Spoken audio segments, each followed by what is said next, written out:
শুধু মুখে বড় বড় কথা। কেন?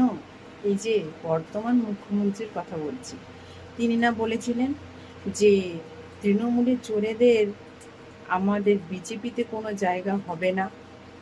তাহলে তাহলে কি আমরা ধরে নেব যে এই যে কিছুদিন আগে তৃণমূলের সাংসদ কাকলি ঘোষ দস্তিদারের কেন্দ্রীয় নিরাপত্তা দেওয়া হলো? কেন?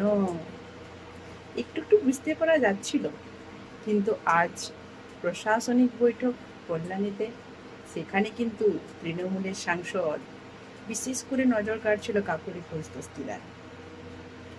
তাকে আবার মঞ্চে ডেকে নেওয়া হলো।